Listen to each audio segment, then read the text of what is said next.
Hi folks, thanks for coming back and listening to another podcast about the Battle of Britain.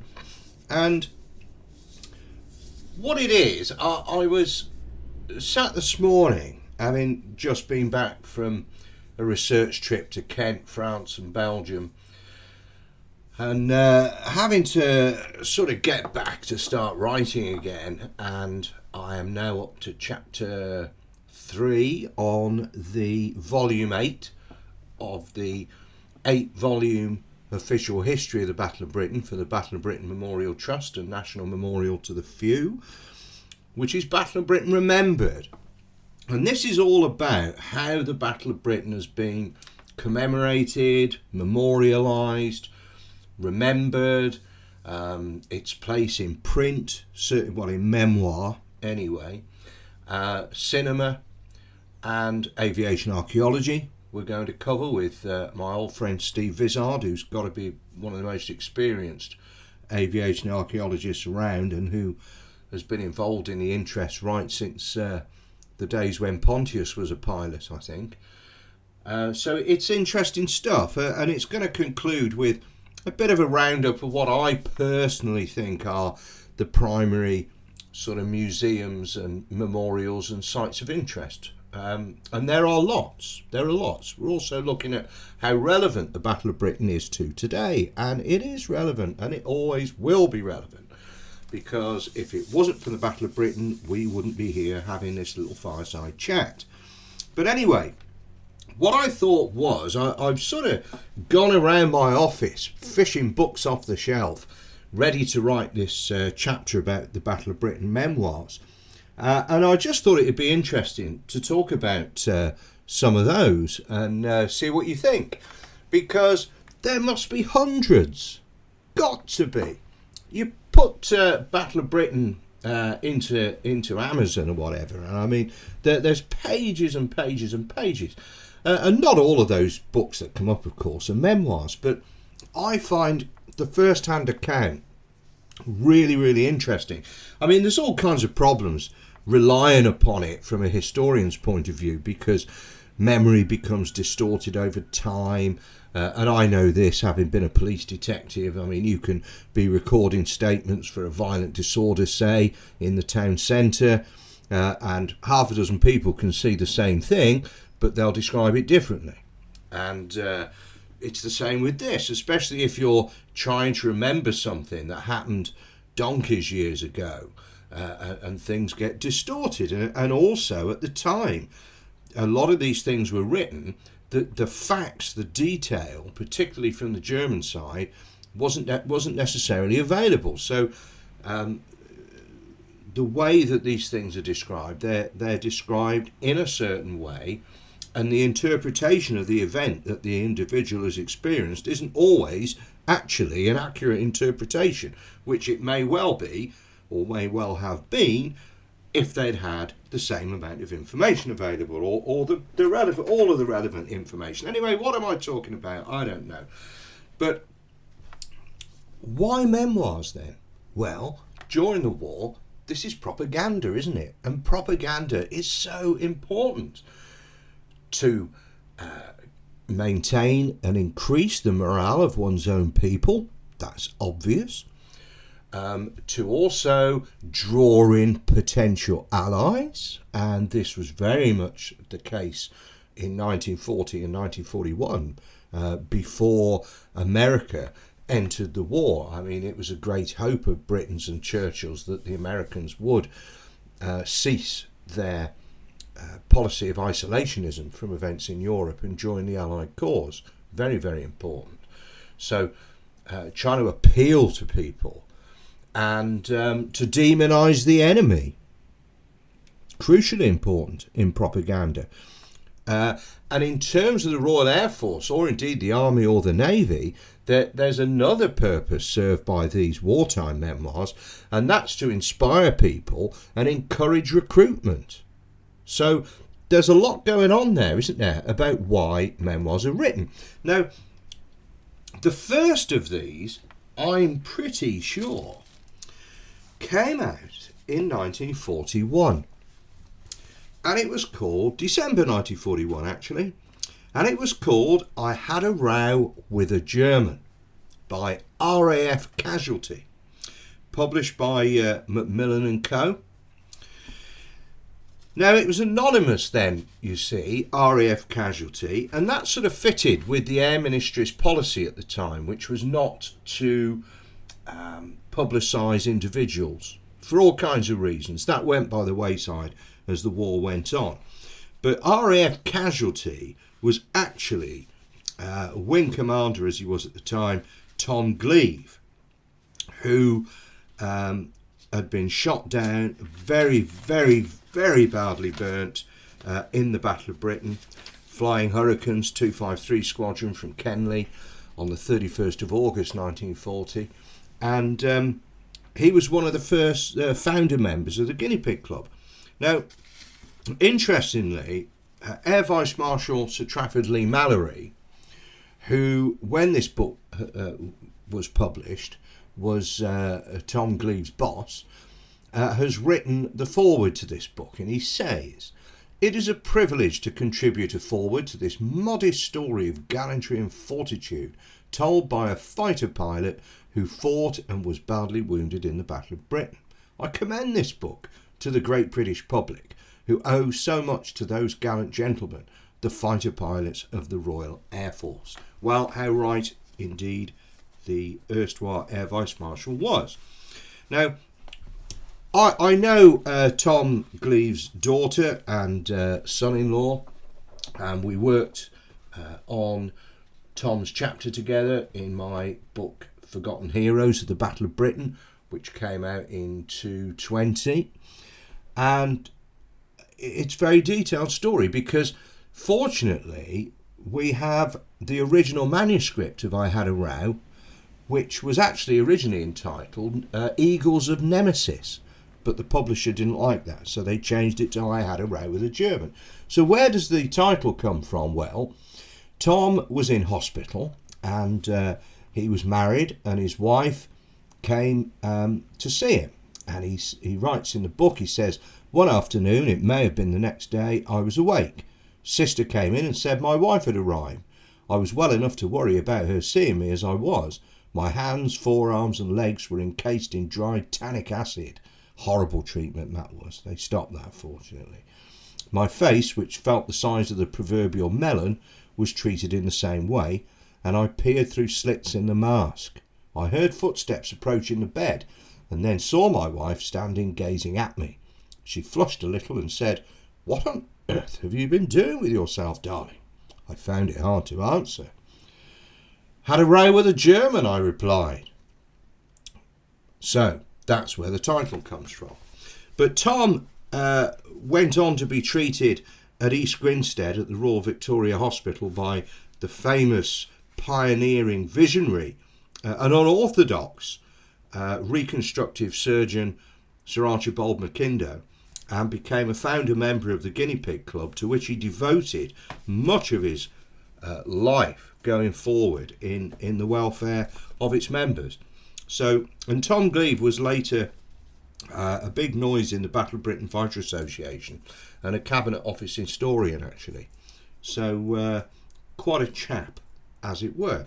Now, 1942 then sees a whole raft of these memoirs published. And we've got Brian Lane, written as a pseudonym, B.J. Elan.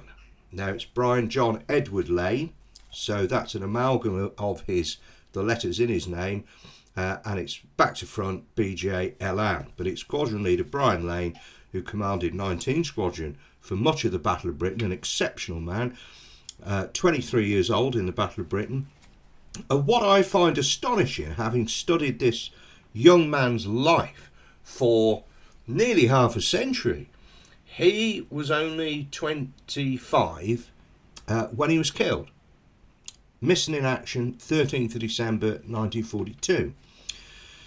And the way that this book is written, it's very gung-ho, and it's all a jolly adventure. And it says on the flyleaf, a remarkable day-to-day story. The book's called Spitfire, Spitfire, the experiences of a fighter pilot, a remarkable day-to-day story of battles with the Luftwaffe over Dunkirk and subsequently in the epic Battle of Britain, culminating in the great day when the Germans lost 185 planes. The book ends with descriptions of routine work at night fighting or on patrol. So Brian himself, he in his sort of introduction, he says, in this book I've set down the experiences of a pilot in a fighter squadron myself. I have been with the squadron since the beginning of the war, first as a flight commander and later as CO, and I never wish to meet a grander bunch of blokes, etc., etc., etc. And he says that they felt privileged to be able to fight back. And he says, so few, Mr. Churchill said, but no debt here as he would have you believe. Rather few so lucky to be able to get on with the job whilst less fortunate folk looked on and awaited their chance. I think he was really referring to our mess bills anyway. So it's written in a particular style, but none, and also obviously the Wartime Censor is going to go through these books prior to publication, and place names, individuals' names are all blocked out. Nicknames are sometimes used, and it's what it is. And over the years, you know, I researched it years ago and discovered who was who and where was where, and it actually became my first book, Spitfire Squadron, that we published a reprint of Brian's book, and then my version of what had gone on, covering the same period, with the benefit of not being hampered or restricted by a censor, and with the memories of the survivors, and obviously access to official records. So written in a certain way. Similar book, Spitfire Pilot, by Flight Lieutenant David Crook, DFC. Now interestingly, Crook, who was a gifted writer, also wrote a novel called In Pursuit of Passy. And he was Spitfire pilot with 609 Squadron, auxiliary. He was an auxiliary pilot. And again, this is written in the same sort of vein. And it says here on the flyleaf, you know, Spitfire Pilot is a first-hand account of the most fierce and exciting air fighting of the war.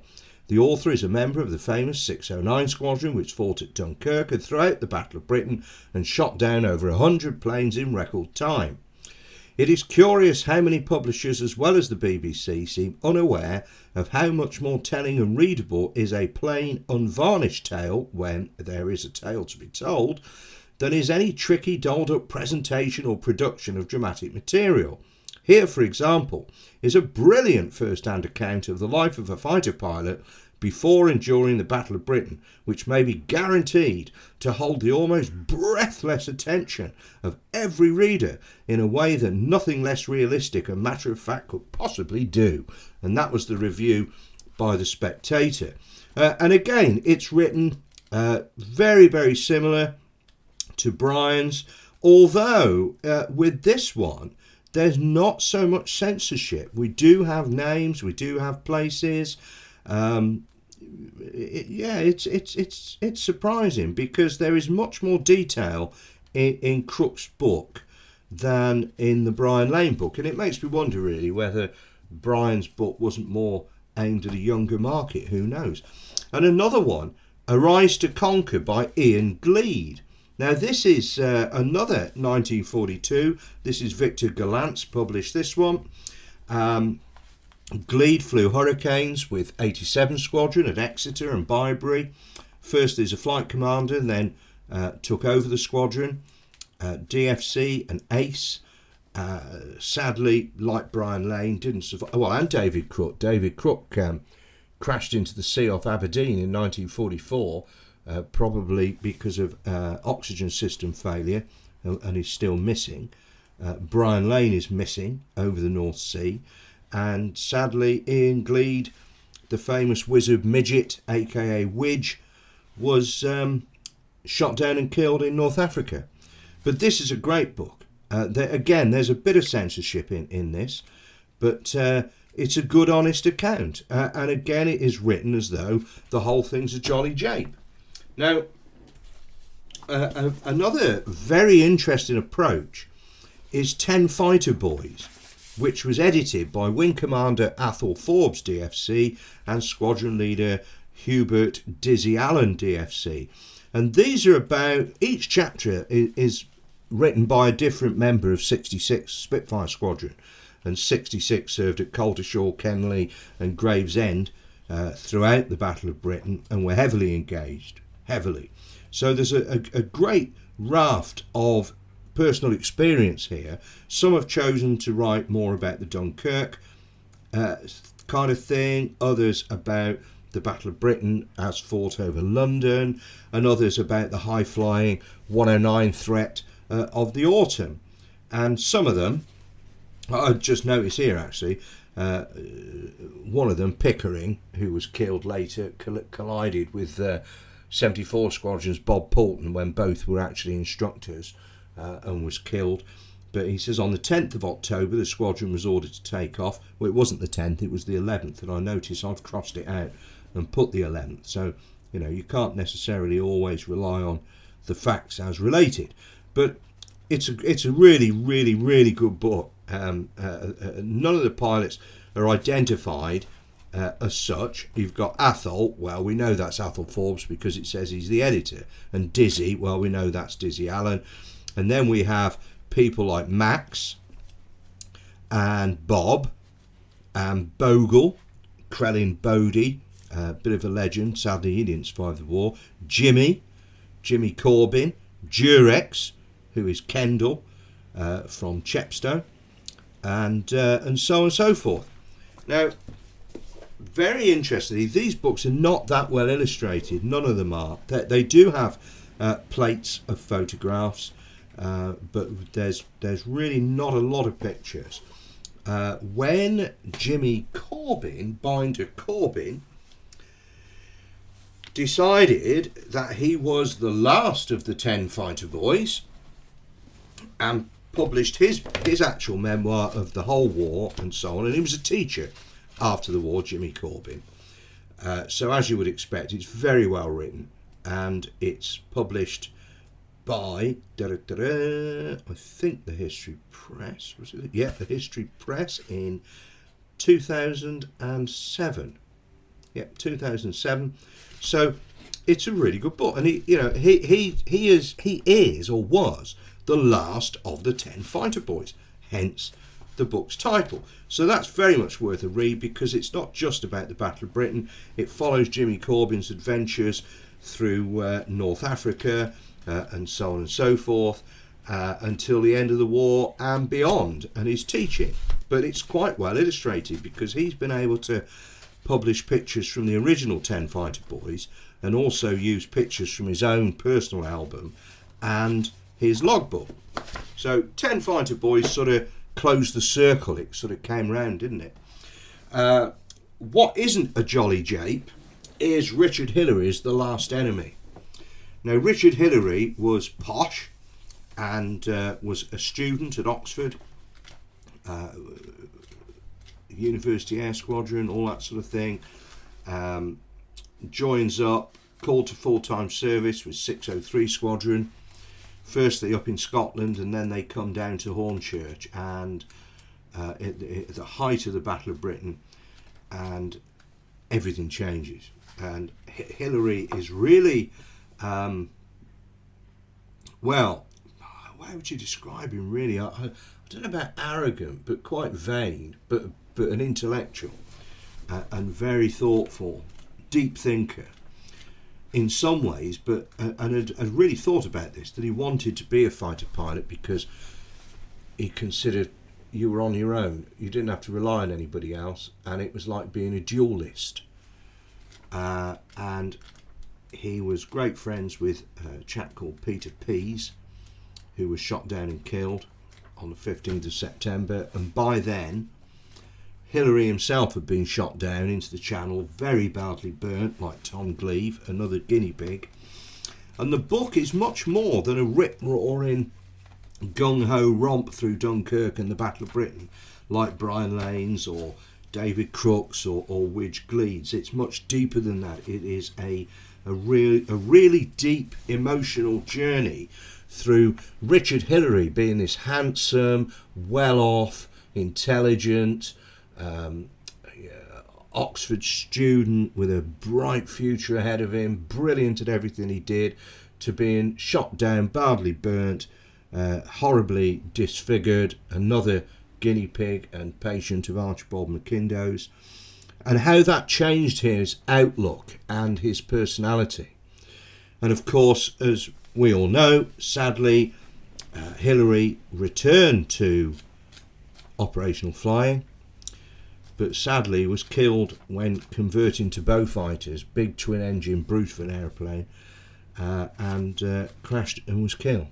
So what a waste. But thank goodness he left us The Last Enemy, which is an absolute classic from 1942. Now, we've spoken just a bit earlier about 66 Squadron and Dizzy Allen. And just to return to that, there was another real upsurge in these Battle of Britain memoirs in the 70s. Probably in the wake of the Battle of Britain film, I suspect, which came out in 1969. And that saw publication of history books like the Wood and Dempster's The Narrow Margin, and a bit later on Frank Mason's Battle over Britain, which formed the basis of research. Outdated now, but that's what happens with history. It's called historiography. And as more research is done and there is more information, interpretations change over time. So it's just that more research means more info, means changing interpretations. It's as simple as that. But anyway, Dizzy Allen, he published his own fulsome memoir, Fighter Squadron, which covered the period 1940 to 42 with 66 Squadron, and he stayed in the Air Force after the war, flying Meteor jets and so on, and he ended up a air correspondent for one of the big papers. But he was quite a controversial character, and he was a bit well, some of the stuff he wrote is a bit close to the mark, really. For example, he did his own version of 10 Fighter Boys, which a lot of people don't know about, which was called Spitfire Squadron. Stories of the Spitfire Pilots of World War II, published by Corgi. I think that was 1976. And he edited that under a pseudonym, David Guthrie. And there's a story in here about Sergeant Pilot Bidmean, I think it was, who he charges with cowardice and isn't very complimentary about this guy who was killed in the end.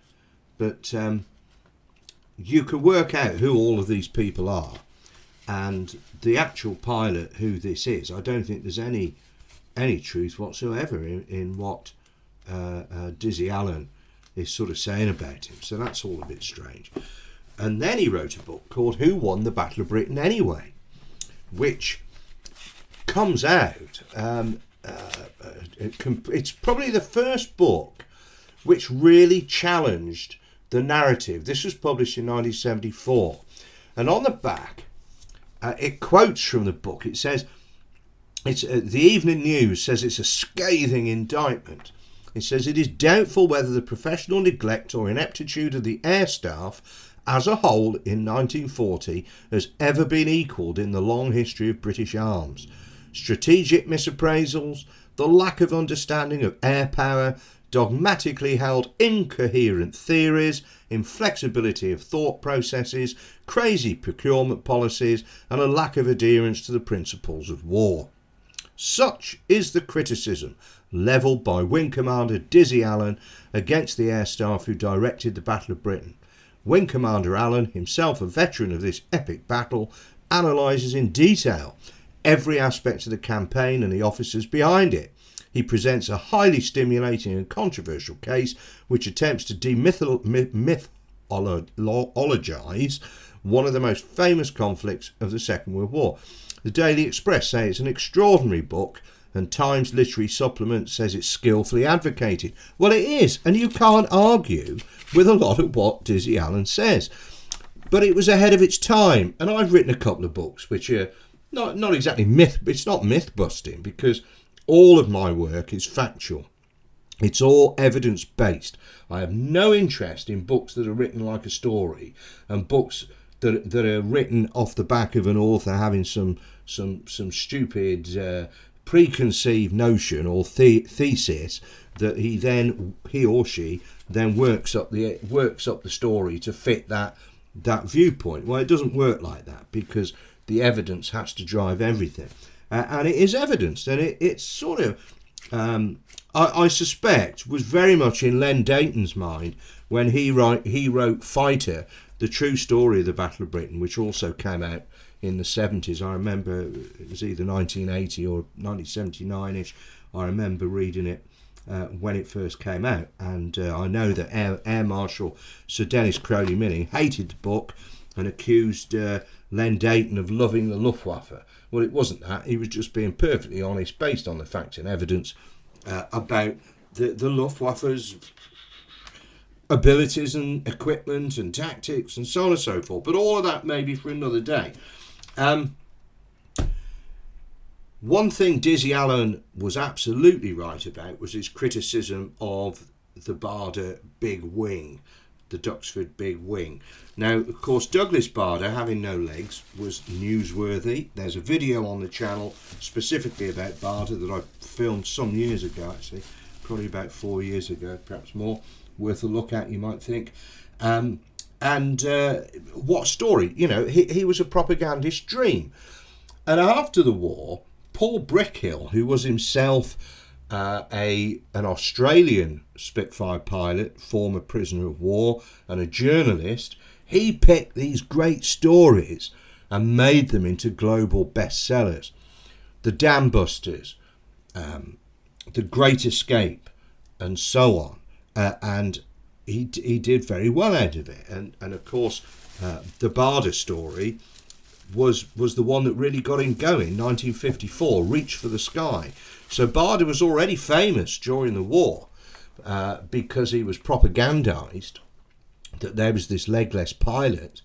And then after the war, Brickhill gets hold of the story, romanticizes it substantially, it must be said, and brings out Reach for the Sky. This is a global bestseller. Whoosh!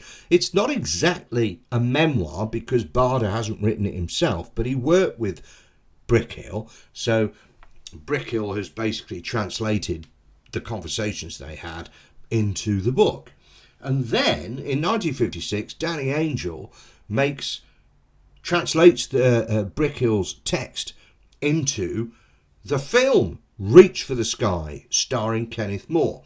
And that again was a massive box office success. So Barder becomes, as if he wasn't already, the most famous RAF fighter pilot of all time. No question about it at all.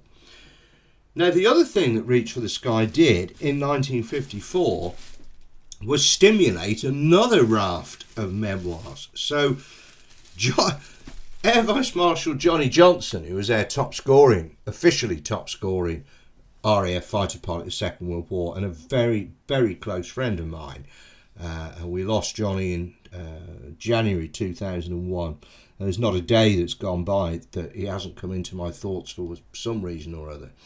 And we had some great times. But anyway, Johnny made a living out of being Johnny, really. And Johnny was never slow on the uptake when it came to a business deal. So it's no surprise that in the wake of Reach for the Sky, Johnny has brought out his memoir, Wing Leader. And Barder wrote the foreword to it, because of course they were great friends. Now Johnny, although he is one of the few, having made at least one operational flight between the due dates with 616 Squadron, he saw no action in the Battle of Britain and was actually hospitalised and had to have an operation on his shoulder because of an old rugby injury. But later, of course, returned to the cockpit, flew all through the war, So he saw everything from a perspective of Western Europe. Never went to North Africa, never went to Italy, Sicily, all Western Europe. The sweeps, the bomber escorts, the flying in support of the armies on the move, Normandy, the great adventure, as Johnny always called it. So it's a book of great value because it spans the whole war and how fighter combat changed and the role of the Air Force keeping on the move, this nomadic existence, supporting the army. Very, very interesting book. At the same time, another journalist, Larry Forrester, jumped on the bandwagon and worked with Wing Commander Bob Stanford Tuck to tell his story. And yeah, I mean, there's quite a lot in it that I would challenge, to be honest. And I knew Tuck personally, and there were a couple of things that I put to Tuck and he was evasive about and never really gave me an answer. It was all quite sort of, yeah. Anyway, we won't go into that. But yeah. So Tuck, these are famous pilots, and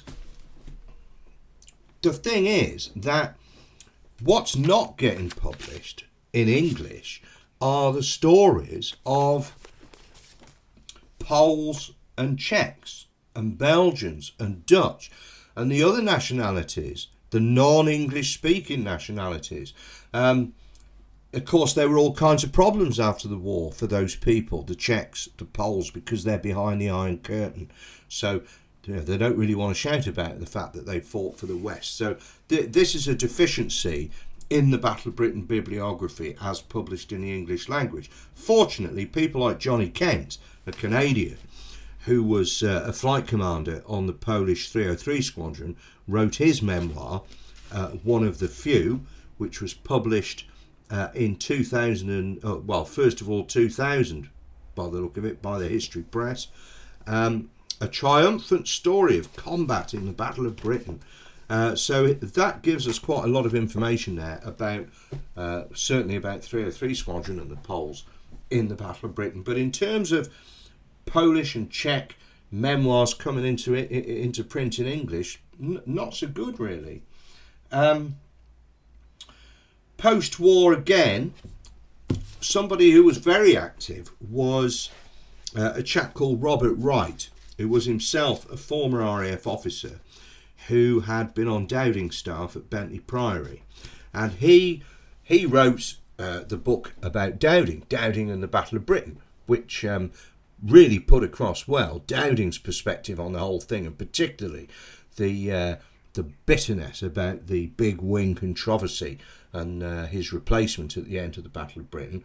And again, although that's not a memoir, Dowding has contributed to it, and it's been published, quoted firsthand. So that's an important book.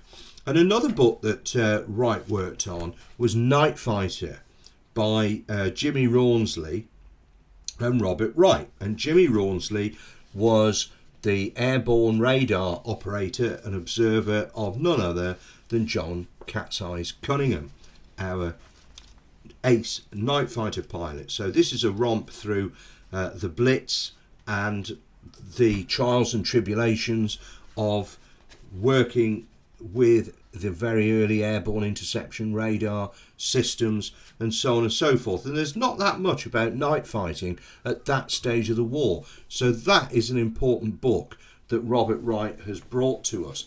Another one is Geoffrey Quill's Spitfire. Geoffrey Quill, of course, being the Supermarine test pilot, a civilian by then, by the Battle of Britain, who went and flew Spitfires with 65 Squadron at Hornchurch to gain operational experience on type, which is didn't have to do that. What a brave bloke. And I knew Geoffrey Quill as well. What a lovely man. He said to me once, I was quizzing him about something to do with test flying and bemoaning the fact that the records are not perhaps all they could be from 1940, and he said, Dilip, dear boy, our minds were not focused on posterity in 1940. And I've always remembered that. And he's bang on, isn't he, really? They had a lot of other things to worry about, and I'm sure they didn't think that people will be reading their records in 85 years' time, or whatever it is. Sticking with that theme about language, the Mouchot Diaries, René Mouchot, again, didn't do a great deal in the Battle of Britain, Free French, but then went on to fly in from Biggin Hill, shared Biggin Hill's 1000th kill with Jack Charles. And this is an important book because so little has been published about the Free French pilots who flew in the Battle of Britain. And Jan Leeming, the BBC broadcaster, national treasure and great friend of mine, we worked with Pen and Sword to republish the Mouchot Diaries a couple of years ago, and it's come out in a new edition with appendices from me about the 1000th kill, about the operation on which Mouchot was eventually shot down and killed, and about Jan's search for High and how she got interested in it and ended up finding the family and having medals presented to them that hadn't been given at the time, and all sorts. And in fact, there's a very good documentary on YouTube by Jan that was made for Southeast TV. If you Google it, you search on it, you'll find it. The Mouchot Diaries, an important book, so little published in English. Now, similarly, German, not much from the Germans has come out in English, really.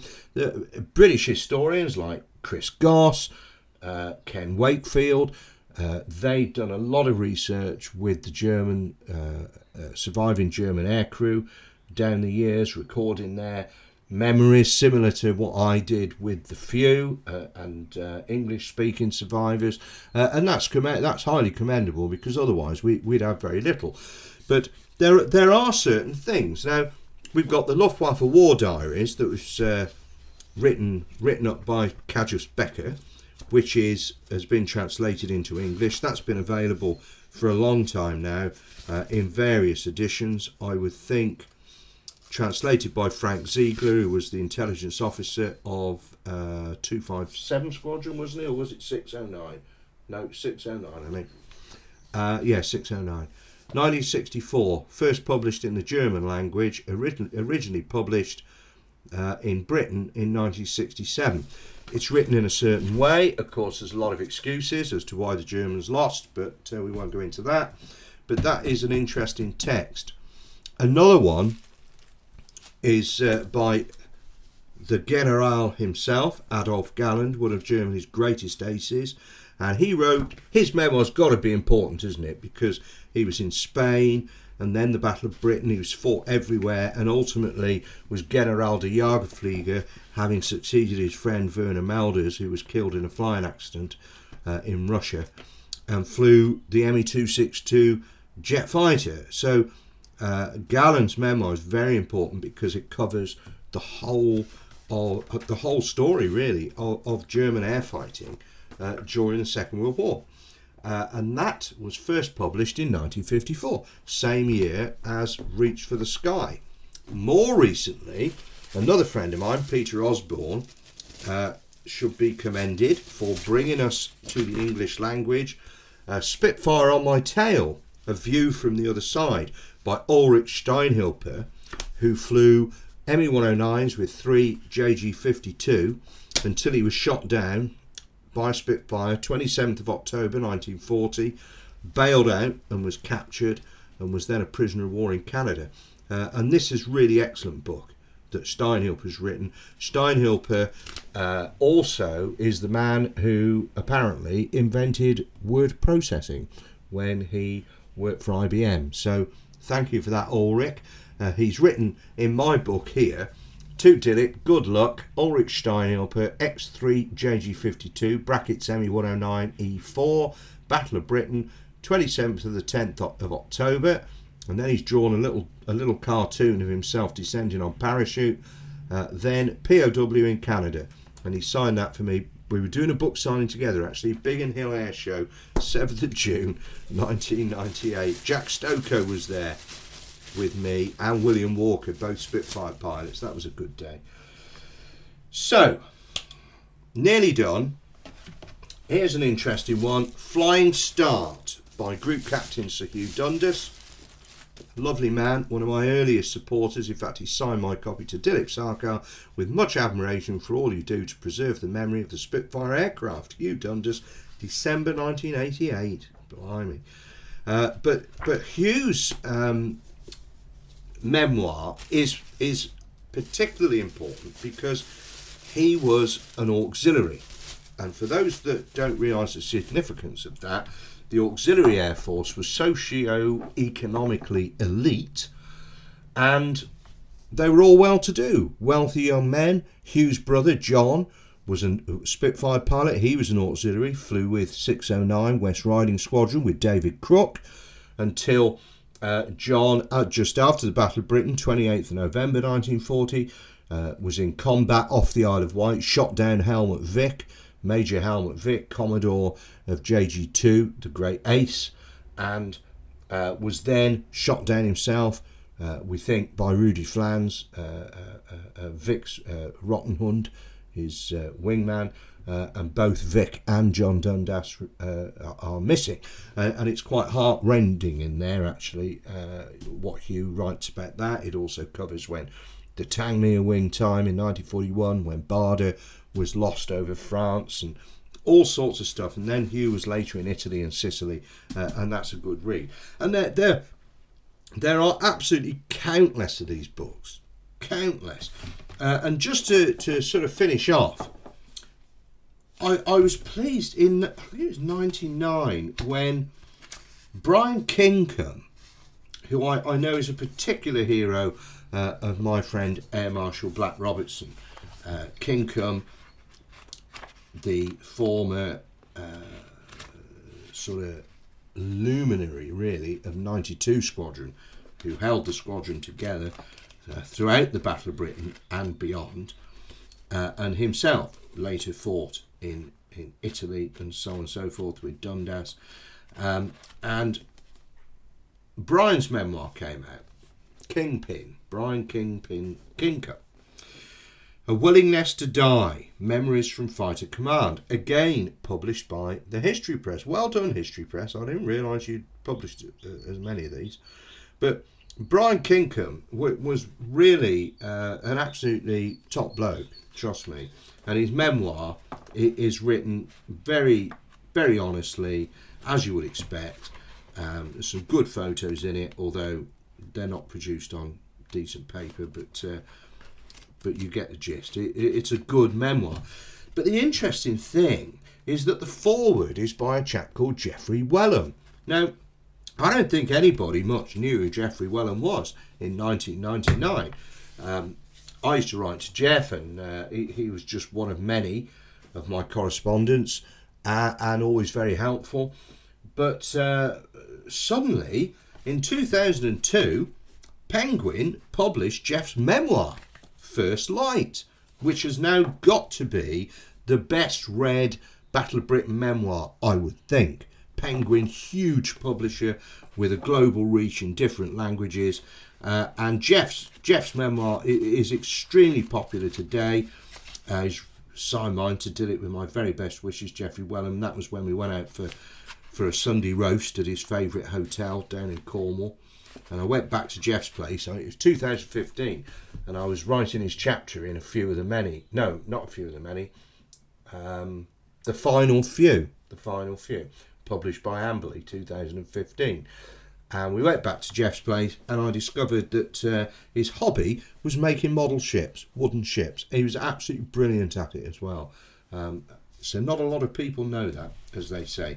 But First Light's brilliant, and the passage in there, several pages long, of when he nearly got hacked down by 109 but managed to get away with it, which my friend Matthew Whiteman, who's a film director, translated perfectly to the screen in his BBC Two docudrama First Light, based on Jeff's book. 2010, well worth watching. The DVD is available. But First Light's just an absolutely brilliant book. So the Few, all except one known member of the Few, Group Captain John Paddy Hemingway, who's now 104, are all gone. So the memoirs that they've left behind us are really important testimonies of their experience. And of course, the great thing is that we are, compared to, say, the 19th century, 17th century, 18th century, we are a much more educated society today. And therefore, and indeed, there's no comparison, is there, between 1940 today in terms of communications. Look at what we've got. I can talk to you in a podcast. I can have this on YouTube within minutes, and it can go all around the world. And absolutely incredible. It wasn't like that then. But nonetheless, we still have all of this written material firsthand. This is primary source material. So thank goodness so many of the pilots actually sat down and wrote them. I mean, Don McDonnell's book is really good as well. They all are, aren't they? I mean, they're just great. So there's just a few that I'm going to discuss in my chapter on Battle of Britain Memoirs, and why those books are important to me in the chronology of the Battle of Britain memoir. And, you know, go and read them. If you haven't read them, most of them, you'll get them through books, online, second-hand copies, whatever. Just finally, one really good one, which isn't exactly a memoir, but the one that got away by Kendall Burt and James Leesaw. That's an interesting one, about Franz von Vera, who was the only German prisoner to escape from Allied custody, shot down by another pal of mine, Jerry Stapleton, Stapney Stapleton, in September 1940, and captured in Kent. And he was a cockey's hound, so he was also a liar, to be fair, looking at his combat record, and he wasn't alone in that, trust me. So, interesting book, but it sort of heroicised a German airman, and when it was published, which again was 1950s, 1956, again in the wake of Reach for the Sky, and of course it became a famous film with Hardy Kruger starring as Von Vera. And I mean, the world wasn't quite ready for a book or a film that heroicised a member of the Luftwaffe. Not then. Possibly not now, I don't know. But that's worth reading, even though it's not actually a memoir. But there's a lot in there from Von Vera, who was killed during the war anyway, suffered engine failure and went into the North Sea and was never found. But there's quite a lot that I think I'm right in saying. I mean, there was a lot written when he got back to Germany. You know, they made a big thing about Von Vera and propagandised him. So there was quite a lot written that he'd written himself, and I'm sure that Kendall and Burt used a lot of that as the basis for the book. So anyway, there we are. I've probably gone on far too long. Thank you if you've got this far, and I hope that you've enjoyed it. We've republished a lot of these memoirs with extra details. The Crook one, the Tom Gleave one, the Gleed one, Brian Lane's, just so much more information available. But the crux of the books are the first-hand accounts written by the pilots themselves. If you like what we do on this YouTube channel, please subscribe. It's free. You can watch for nothing. You can listen for nothing. Try and support us. Help us grow the community. Please leave us your comments, good or bad. Feedback always acted upon. Any ideas for any other pods or videos. And I'll see you next time. Thanks for listening.